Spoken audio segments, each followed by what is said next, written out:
অনেকে দেখি কিছু ভুল ইনফরমেশন দিয়ে ভিডিও বানায়, সেগুলো দেখে নতুনরা কাজ করতে এসে প্রোফাইল বা পেজ দুটোই নষ্ট করে ফেলে।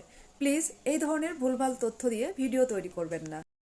চলে আসলাম নতুন একটি ব্লগ ভিডিও নিয়ে। আশা করি ভিডিওটি ভালো লাগবে। অনেক গুরুত্বপূর্ণ ভিডিওটি, না টেনে শেষ পর্যন্ত দেখবেন। সো হ্যালো এভরিওয়ান, আমি সাদিয়া পদ্দেশী। আলহামদুলিল্লাহ ভালো আছি। আপনারা সবাই কেমন আছেন জানাবেন। তো চলুন শুরু করা যাক নতুন ভিডিওটি। রিস এঙ্গেজমেন্টের যে ব্যাপারটা আমরা অনেকেই বলে থাকি, রিস এঙ্গেজমেন্ট কি অনেকেই জানি না, অনেকেই জানি। যারা জানেন না শুধু তাদের জন্য ভিডিওটি, নতুনদের জন্য ভিডিওটি। এঙ্গেজমেন্ট তৈরি হয় আপনার ভিডিওতে কে কয়টা লাইক কমেন্ট শেয়ার করেছে সেই ভিডিওটার ক্যালকুলেট করে তার উপরে হচ্ছে এঙ্গেজমেন্ট তৈরি হয়।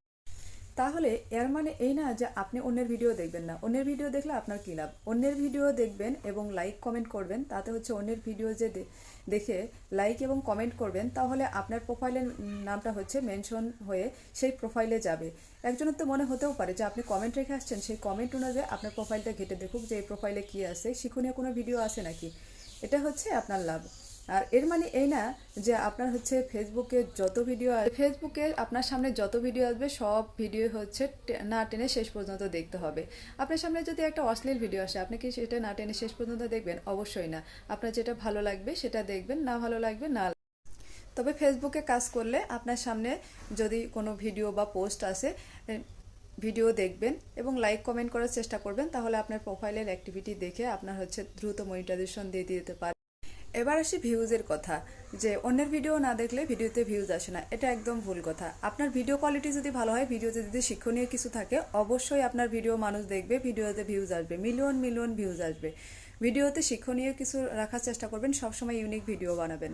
অন্যান্য যা ভিডিও বানাইছে সেটা টপিক যদি নাও খুঁজে পান, ওই ভিডিও থেকে অনুমান কিছু নেবেন, দিয়ে নিজের মতো করে ভিডিও বানানোর চেষ্টা করবেন। ভিডিওতে কিছু থাকলে অবশ্যই ভিউজ আসবে, অবশ্যই মানুষ।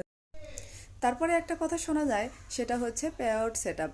পেআউট সেটআপে অনেকেই আমরা হচ্ছে শুনে থাকি, বড় বড় কন্টেন্ট ক্রিয়েটররা বা যারাই বলেন যে নিজের নামের হচ্ছে আইডি কার্ড অনুসারে নাম থাকতে হবে প্রোফাইলে বা পেজে। এটা একদম সম্পূর্ণ ভুল কথা। আপনার যেটা ইচ্ছা সেটা নাম দিবেন। আপনার কাজের কোয়ালিটি যদি ভালো হয়, ফেসবুক দেখবে হচ্ছে আপনাকে হচ্ছে টাকাটা কোথায় কোথায় পেমেন্ট করবে।